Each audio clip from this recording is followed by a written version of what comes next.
সংবাদপত্রের কালো দিবস এই শিরোনামে জাতীয় প্রেস ক্লাবে আলোচনা সভার আয়োজন করে বাংলাদেশ ফেডারেল সাংবাদিক ইউনিয়ন এবং ঢাকা সাংবাদিক ইউনিয়নের একাংশ। সেদিন একদিন বন্ধ করা হয়েছে, এখন প্রতিদিন ধীরে ধীরে আমাদেরকে বন্ধ করতে হচ্ছে। বক্তব্যে বিএনপি মহাসচিব সেন্ট মার্টিন দ্বীপ সংলগ্ন অঞ্চলে মিয়ানমারের অপতৎপরতা এবং সরকারের ভূমিকা নিয়ে কথা বলেন। কত ব্যর্থতা এই সরকারের, যে আমার একটা দ্বীপ, সেই দ্বীপে আমরা যেতে পারছি না। মিয়ানমারের মতো একটা দেশকেও কিছু বলা যাবে না। এটা কতটা আপনার দাসসুলভ মনোভাব হতে পারে। আর এই সেন্ট মার্টিনে এখন খাদ্য সংকট দেখা দিয়েছে, অথচ এই নিয়ে সরকারের কোনো মাথা ব্যথা নেই। ক্ষমতাসীন আওয়ামী লীগ সরকার দেশ পরিচালনায় ব্যর্থ বলেও অভিযোগ করেন তিনি।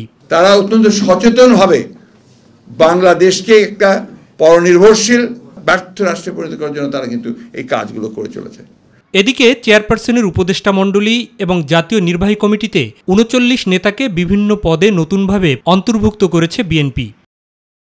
গুরুত্বপূর্ণ পরিবর্তনের মধ্যে বিশেষ সম্পাদক ডক্টর আসাদুজ্জামান রিপনকে ভাইস চেয়ারম্যান, ৪ জন যুগ্ম মহাসচিব ব্যারিস্টার মাহবুব উদ্দিন খোকন, মুজিবুর রহমান সরওয়ার, মোয়াজ্জেম হোসেন আলাল, হারুনার রশিদ ছাড়াও আরও ৬ জন সহ মোট ১০ জনকে করা হয়েছে চেয়ারপারসনের উপদেষ্টা মণ্ডলীর সদস্য।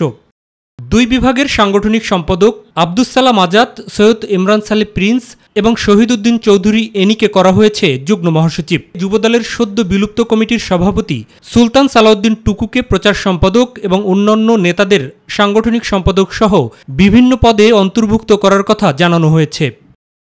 অন্য এক বিজ্ঞপ্তিতে বিএনপির ভারপ্রাপ্ত চেয়ারম্যানকে প্রধান রেখে সিনিয়র নেতাদের নিয়ে ১১ সদস্য বিশিষ্ট chairperson foreign affairs advisory committee এবং অন্য ১৮ নেতাকে নিয়ে special assistant to the chairperson foreign affairs advisory committee করার কথা জানানো হয়েছে।